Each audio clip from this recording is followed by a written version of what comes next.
vão te chamar de burro. Sim. E você vai se sentir burro várias vezes ao longo do processo.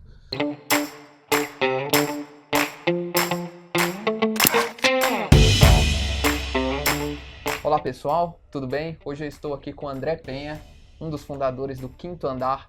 Vai ser um papo muito bacana sobre empreendedorismo, sobre como criar soluções para um mercado que não é brincadeira. Meu nome é Max Yogoro e esse aqui é o Tal Negócio.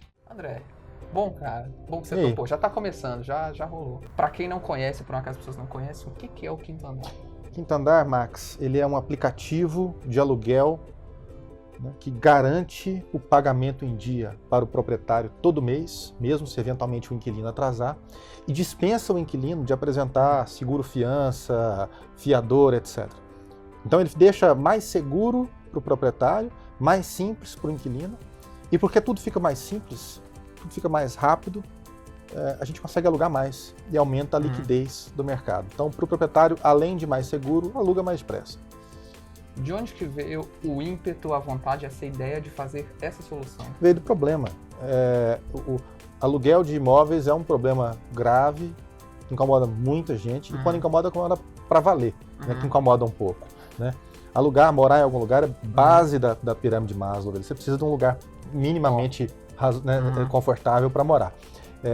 E por isso que as pessoas ficam tão nervosas quando tem que tratar de aluguel.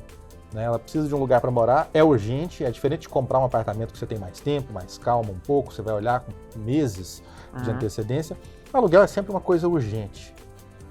E o serviço de aluguel no mundo inteiro é ruim, mas no Brasil ele é especialmente ruim. O serviço de aluguel, ele não é normalmente o foco. As imobiliárias que têm um pouco mais de processo gostam mais de fazer venda e de dedicar esse processo a fazer a venda de imóveis que aluguel. E imóveis são um mercado que nunca tinha entrado na era digital. Né? Agora que a gente está trazendo o mercado de imóveis para a era digital. Sim. Então eu acho que interessante isso, a gente resolve com o problema de aluguel, que é um problema urgente, pela internet, faz com que, em vez de se demorar o tempo médio no mercado para se alugar um imóvel, aqui em São Paulo é 30, 40 dias. No Quinto Andar a gente faz em média de 4 dias. Então a gente faz 10 vezes mais depressa. Então isso já melhora muita coisa, já melhora a liquidez, já melhora a percepção do potencial inquilino, já um grande avanço. Com isso, com o aluguel ficando mais fácil, o processo de alugar ficando mais gostoso, né, a gente também consegue fazer, por exemplo, alguém que pensasse em comprar um apartamento porque o aluguel é muito penoso, pense duas vezes. Eu nasci em 1980 e quem nasceu depois de mim, mais ainda, tem uma necessidade de mobilidade muito maior do que, por exemplo, a geração dos meus pais. A gente tem menos necessidade de ficar no mesmo lugar e menos... se você muda de emprego, por exemplo, você quer morar num lugar mais próximo do seu emprego novo. Você vai pegar R$1 milhão e comprar um apartamento, ou você vai alugar um apartamento onde você quer e manter esse seu R$1 milhão para você fazer o que você quiser dele depois, sei lá, aposentar, viajar ou o que você quiser. Você não é do mundo das imobiliárias, né? Não, ou sim? Nem um pouco, não. Originalmente não. Eu sou engenheiro de computação. Eu, antes de montar o Quinto Andar, o Gabriel, meu cofundador, e eu, a gente montou o Quinto Andar saindo de Stanford, do MBA de Stanford, voltando para o Brasil. Sim. Mas antes de eu ir para Stanford, eu era produtor de videogame. Games, né? Então eu sou um cara totalmente geek de videogame. Mas que eu fazia videogame e um belo dia caiu a ficha de que tinha um estúdio de videogames e, sei lá, 60 pessoas trabalhando. Legal, cara. Mas não era algo que se eu deixasse de fazer aquilo, ou se aquele estúdio deixasse de existir, ia ter um impacto negativo no mundo. Ou seja, a gente tinha mais milhares de estúdios parecidos com o nosso. E o legal que eu acho do Quinto Andar é que a gente resolve um problema que é um impacto super positivo no mundo. Quer dizer, a gente está aqui para poder mudar como funciona morar. E aí eu acho que é algo que me motiva mais. Nunca ninguém resolveu esse problema que a gente está resolvendo. Bacana, cara, que legal. Como foi seu desenvolvimento pessoal? O que você teve que focar e que trabalho você teve que fazer justamente para fazer essa migração do game para um setor que, digamos, não era seu? Eu acho que menos do que migrar para esse setor, eu aprendi sobre o mercado imobiliário depois que eu comecei Depois Quinto que Andar. você foi, já. E, para falar a verdade, isso é bom. Porque muitas vezes a gente, quando conhece muito um determinado mercado, você fica viciado no status quo. O que já funciona e o que não funciona. Isso aqui não é assim que funciona. Ouvi isso um monte de vezes no começo do Quinto Andar. Ouvi pra caramba. Assim, puxa vida, não é assim que faz. Mas é assim que nós vamos fazer. Né? Nós não vamos cobrar fiador, não vamos cobrar seguro-fiança, não vamos cobrar depósito calção. O tanto de gente que falou que a gente estava fazendo errado, falou assim, não, tá tudo errado, vocês não podem fazer assim não. Não estava errado, tanto que teve uma adesão no mercado muito boa. A gente cresceu de novembro de 2015 até, sei lá, nós estamos agora em janeiro de 2018. Novembro de 2015 até novembro de 2017, a gente cresceu em média 20% mês sobre mês. Hoje a gente é mais de 30 vezes maior do que em 2015. É sinal de que o produto, de fato, tem um fit com o mercado. Não dá para crescer desse tanto sem fit com o mercado, sem você ter feito um produto para o qual existe demanda, ainda que reprimida. Sim. E a demanda, às vezes, não vem se você perguntar se tem demanda. Faz, coloca lá e faz ele... Deixa o mundo reagir ao faz ele que funcionar, fez, e você vai reagindo a como o mundo vem. Você vai adaptando a cara do produto ali, mas demanda você tem que criar para aquele produto. Vocês outrora foram uma startupinha, agora nem sei se pode ser chamada mais, pelo menos é uma startupona. Então, eu acho que sim, aliás. Acho que startup para mim, no meu conceito... seja mais o nome mais startup. Startup, no meu conceito, é uma empresa que ainda está muito longe de chegar onde tem que chegar. Está começando. Sim. E a gente ainda está muito longe de chegar onde a gente tem que chegar. A gente tem muita coisa pela frente, um dia eu te conto. Legal. E hoje, para manter esse crescimento e como vocês estão indo, assim, o que são os desafios cabeludos aí que você vê nesse momento e vê pela frente? Eu acho que um desafio grande de companhia no estágio que a gente está agora, a gente tem 250 pessoas, um desafio grande e a gente tem feito isso bem, mas tem deixado cada vez mais com cabelo branco, é manutenção da cultura da companhia. A gente é uma empresa muito pouco hierárquica, né? A gente é uma empresa bem horizontal, a gente tem portanto, muita autonomia para cada grupo tomar decisão e sair fazendo. Como que a gente faz para cada grupo não remar para um lado e esse barco ficar girando no meio? Então eu acho que esse desafio é um desafio muito interessante que a gente tem agora. Qual que é o seu papel, você vê o seu papel do Gabriel, ou de líderes de modo geral, das pessoas que, mesmo que não sejam líderes formais na hierarquia, mas que têm uma certa visibilidade, qual que é o papel de vocês nesse desafio? Primeira coisa é deixar claros os valores nos quais a gente acredita. Por que a gente está aqui? Na maioria das vezes, o porquê é mais importante do que o quê. E o quê é mais importante do que o como. Tá? Há exceções. Se você não ferir nenhuma regra ética no como, e não machucar ninguém, não matar ninguém, não roubar ninguém, etc., essa gradação funciona. Então o que a gente faz? A gente deixa claro por que a gente está aqui. A gente não montou o Quinto Andar porque a gente quer ter uma companhia de X bilhões de dólares. A gente não montou o Quinto Andar porque a gente quer ganhar dinheiro. Senão a gente não teria montado, a gente teria feito outra coisa saindo do MBA de Stanford, sinceramente, que ia pagar mais do que a gente tem hoje de dinheiro. Quer dizer, a gente está aqui para resolver um problema. Tá? Eu acho que essa é a mensagem principal, esse é o grande porquê. O que a gente faz? A gente conversa com cada time. A gente tem times mais ou menos autônomos aqui dentro. A gente conversa com cada time dizendo o seguinte, olha, a companhia esse ano de 2018 tem esses 3 objetivos principais. E essas são as métricas que a gente quer atingir nesses objetivos principais. O que o seu esquadrão, Marcos, vai fazer para remar junto com a gente em 2018? E aí cada time traz e discute com a gente as ideias para a gente atingir aquelas métricas em 2018. E aí a gente quebra isso trimestre a trimestre. Então esse planejamento ele tem a ver com a execução e ele tem a ver com a cultura da companhia.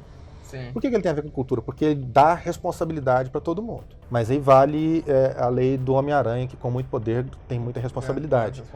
Então acho que isso é algo crítico. O principal ponto é deixar claros os valores e os porquês. E trabalhar o sistema de modo assim que venham propostas, que você beba dessa diversidade, mas que sempre, né, modelando para que... Exato, o que você falou, diversidade, é um negócio importante. Para mim, diversidade significa cérebros diferentes, pensando de um jeito diferente e possivelmente tendo ideias que 2, 3 pessoas sozinhas não iam ter.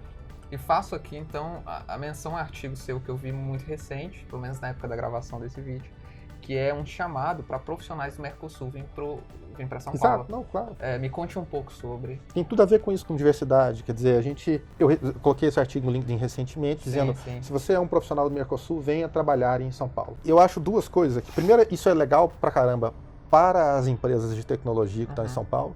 Não só o Quinto Andar, tem mais dezenas de empresas VC-backed aí, né, investidas por Venture Capital. Acho que essas empresas aproveitam sim do jeito ligeiramente diferente de pensar pessoas de países vizinhos, um chileno, um argentino ou um peruano, pode ter quando chega aqui para executar um repertório de negócio diferente, um hábito diferente, conhece um mercado diferente do nosso, fala, olha, se você for expandir para lá, pensa de tal jeito. Esse tipo de conhecimento sempre agrega. Tem isso. Segundo, claro que tem o fato de que é difícil contratar profissionais de tecnologia, mas essa frase vale para qualquer lugar do mundo. É legal para as pessoas do Mercosul virem trabalhar em São Paulo. Eu acho São Paulo uma cidade underrated. Sabe assim? São Paulo é uma cidade do caramba, assim, antes de se morar em São Paulo, é difícil você entender como São Paulo é uma cidade incrível. E aí ninguém fala São Paulo no mundo, muita gente fala Nova York do caramba. Cara, São Paulo é meio Nova York. A identidade, assim. Puta, exatamente. São Paulo tem a sua identidade. São Paulo tem identidade, São Paulo tem todos os grupos étnicos e um monte de cultura e comida, todas as tribos que você quiser. Isso é uma coisa que poucas cidades do mundo têm. Essa, de novo, diversidade. Eu queria voltar um pouco numa coisa que você falou desse crescimento da startup. A sensação que eu tenho, assim, olhando de fora, independente das minhas pesquisas, é que a Quinto Andar, ao longo da jornada, ela equilibrou muito bem investimento, dinheiro de investidor e dinheiro de cliente, de realmente conseguir o cliente e ter a receita dali. Pergunto isso porque a sensação, às vezes, que eu tenho é que no mundo da startup, da tecnologia, como for, parece que é um foco gigantesco em, cara, tem que conseguir investidor, faz tudo para o investidor e, às vezes, não está nem conseguindo cliente direito, né? É verdade que determinados negócios precisam de mais capital do que outros. Se você for montar a fábrica de carros elétricos que andam para caramba, você vai precisar de bilhões de dólares mesmo, até você começar a ter alguma receita. Não é o nosso caso. A gente começou a ter receita do começo da operação da empresa. A gente entrou no ar em fevereiro de 2013. Provavelmente em fevereiro ou março já tinha receita. Isso é um bom sinal. É importante separar o que você vai fazer para crescer, o que você vai fazer para ter receita, depois o que você vai fazer para diminuir seu custo. Você faz as análises separadas, mas no fim das contas o que faz sentido é o tanto de dinheiro que você tem em caixa. E o que você consegue fazer com aquele dinheiro que você tem em caixa. Eu nunca ouvi falar de nenhuma empresa que quebrou porque deu prejuízo. As empresas não quebram porque elas dão prejuízo, elas quebram porque o dinheiro acaba. Então você pode tolerar um prejuízo, de certa forma, desde que você tenha dinheiro em caixa para isso. A nossa vantagem é que, como a gente faz muitos contratos de aluguel por dia, a gente tem um fluxo de caixa muito forte no Quinto Andar. E aí a gente consegue investir no crescimento, como a gente tem investido. Mesmo assim, a gente teve que fazer até agora algumas rodadas de investimento. A gente fez uma série A, uma série B. Antes da série A, a gente fez um seed pequeno. Depois da série B, a gente teve um investidor que pediu para a gente para entrar e a gente gostava dele. Então, a gente carinhosamente chamou de B2. Não estava pronto para uma série C ainda, não estava precisando do dinheiro. Foi, deixa ele entrar no pacote. Então, a gente fez isso e a gente acha que é importante. Esse dinheiro foi essencial para a gente poder ter musculatura para crescer. Se fosse só depender do nosso fluxo de caixa, a gente não ia conseguir, por exemplo, ter um time de 80 e poucos engenheiros de computação que a gente tem hoje. Mas uma coisa que a gente julga muito importante, e a gente trabalhou de propósito com metas dentro da empresa para melhorar isso, foi que o nosso Unit Economics é positivo. Então, isso para nós é super crítico. Ou seja, cada contrato que a gente fecha, um unit no Quinto Andar, uma unidade no Quinto Andar, é um contrato de aluguel. Então, cada contrato de aluguel que a gente fecha, ele contribui para o lucro. Então, se a gente, a partir de um certo volume de contratos por mês ou por ano, a gente passa, exatamente, a gente passa a ser lucrativo. A gente hoje não é, porque a gente tem um custo fixo alto, uma equipe de engenharia super sofisticada, designers, gente de estratégia de otimização de processo, de operações e tal. E esse pessoal é super sofisticado. Se a gente fosse uma pequena imobiliária, a gente não precisaria dessa equipe. Se a sua margem de contribuição é positiva, talvez você consiga gastar um pouco mais e aí falar com investidores, etc, etc. Mas você tem que ter uma margem de contribuição positiva e você tem que ter um crescimento. Essas são as duas coisas que a gente pensa muito aqui dentro. Cara, o que pega na hora de você construir esse time? Tem horas e horas de cada startup. No começo, e eu acho que os mais difíceis de contratar são os, 20 primeiros, mas no começo a gente não tinha dinheiro, tinha planos incríveis de crescimento, mas e aí? Né? Então a gente tinha que contratar as pessoas com um salário muito baixo e com um pedaço da companhia, com stock options, etc. Então não é todo mundo que topa. Você não consegue contratar um cara que tem um custo de vida mais elevado. O tipo de pessoa que você consegue atrair, e muitas dessas pessoas estão aqui até hoje, é um cara que topa mais aventura. Normalmente um cara mais jovem. Depois, mais para frente na companhia, você consegue trazer gente com experiência de outros mercados, que tem um custo de oportunidade para sair de tal lugar onde ele ganha X, ele pode até ganhar menos que X, mas não pode ser muito menos. E aí você precisa de caixa para trazer essas pessoas e fazer esse time mais sofisticado. Então cada hora da startup tem o tipo de gente que você quer atrair para poder agregar e poder ensinar para a gente coisas diferentes, poder ensinar para as pessoas que você trouxe no primeiro momento coisas diferentes, para a gente crescer junto. Sim. Né? A sua pergunta que você fez lá no começo sobre cultura, bate aqui de novo. Porque as primeiras pessoas que a gente traz para a companhia definem o começo daqueles valores que eu disse que é importante ter em mente quais são os valores que a gente tem. No começo, com os primeiros, 10, 20 pessoas, você ainda não formalizou esses valores ainda na sua cabeça. Você está treinando ali para ver quais eles são, você está aprendendo. Né? Assim, eu, pelo menos, era assim. Então, as primeiras pessoas que eu trouxe para o time foram muito importantes na composição desses valores, ali, na confecção desses valores. Para quem já tem uma empresa, empreendedoras e empreendedores aí, de repente estão enfrentando desafios, seja nos seus mercados ou com a equipe interna, talvez até olhando um pouco para o André Penha de alguns anos atrás. O que você diria para essas pessoas? O que você acha que foi um aprendizado importante? Essa é a minha quarta empresa. Tá. Isso já seria uma coisa já. Essa é a quarta empresa. Essa é a minha quarta empresa. São que assim, tudo bem se você errar na primeira ou na segunda, mas tente não errar. Né? A gente não está aqui para... Eu gosto muito da filosofia de é bom errar e errar rápido, eu gosto. Mas o seu objetivo não é errar, não. O bom é acertar rápido. O bom é acertar mesmo, mas como você acertar pelo menos a longo prazo. Mas como você não tem essa... experiência é um negócio que se forma e errando a gente fica experiente, a gente tem que tolerar o erro. É diferente de tolerar o erro, é diferente de querer o erro. Então essa é uma coisa assim, tolere o erro, mas tente ir atrás do acerto, sim, tente ir atrás de o que você quer. Agora, um jeito de você errar menos, acertar mais depressa e aprender mais rápido aquele nicho é foco. Às vezes, nas outras companhias, as principais vezes que a gente errou, que a gente fez grandes erros, que a gente tentou abraçar o mundo e fazer um negócio que era muito maior do que a gente conseguia fazer naquele momento. É diferente de visão.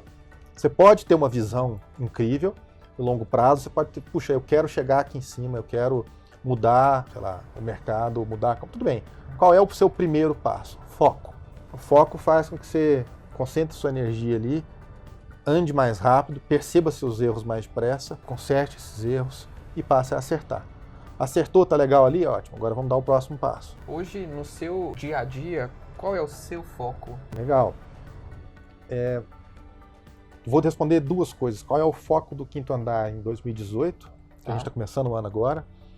E qual e aí quem estiver vendo esse vídeo no final de 2018 vai conseguir me contar depois se de deu fato, certo. Se deu certo ou não. Hoje a gente está em Campinas, São Paulo, região metropolitana, 8 cidades no total. O foco do Quinto Andar de 2018 é expansão geográfica. Ir para mais regiões metropolitanas.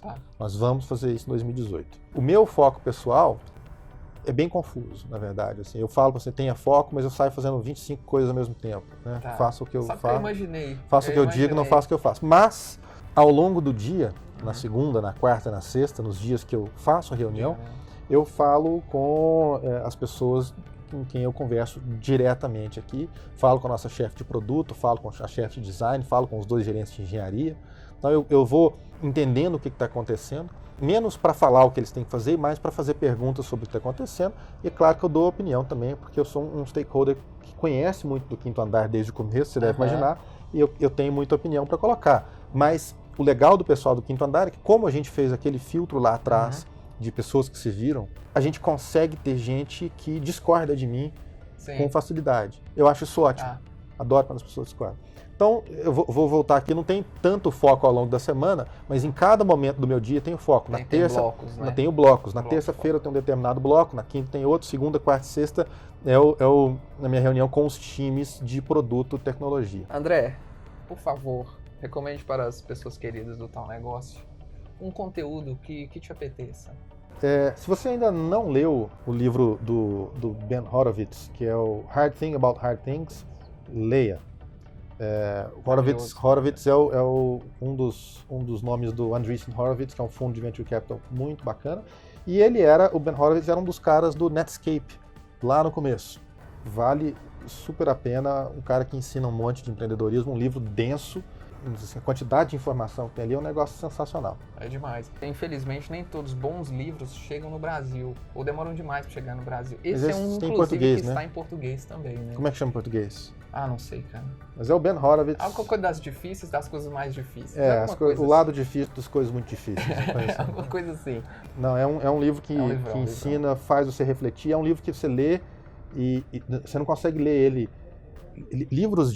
Esses livros de administração, de business, etc. Normalmente dá para ler, assim, 2 fins de semana você mata o livro. Sim. Esse livro você gasta muito mais tempo que isso, porque você lê um pedacinho do livro e vai pensar sobre aquele negócio. Reflete sobre aquilo. O cara fala, ele dá um exemplo sobre, né, sei lá, como demitir um executivo que é seu amigo. Nossa, e aí? É difícil demitir as pessoas. Demitir é uma lição. Você faz várias vezes até ficar... Nunca fica ótimo, porque afinal de contas você está demitindo a pessoa. Mas você faz várias vezes até ficar aceitável e justo para todas as partes. E esse livro comenta muito sobre isso. Vai ler, ele é legal. Demais. Tem algum ponto, assim, que ao longo da sua jornada de aprendizado como empreendedor, como fundador, que você desenvolveu uma opinião que é bem diferente do que dizem por aí? Alguma coisa assim, que você, putz, isso sempre falam por aí, mas a minha história conta outra coisa. Olha, eu tive alguns exemplos que agora já não são tão contra-intuitivos mais, mas de forma geral, se existe um consenso sobre determinada coisa, o consenso ele é conservador. Se todo mundo fala assim, Max, o legal é você trabalhar, sei lá, na Petrobras, você fazer um concurso e trabalhar na Petrobras. Não é mentira. É legal. Deve ser um emprego que paga bem, é um emprego... Terá uma boa vida. Terá uma boa vida. Ninguém vai dizer nunca que você tomou uma decisão errada. Putz, Max foi trabalhar na Petrobras, que decisão ruim. Não foi uma decisão ruim. Loser, né? Não, absolutamente não.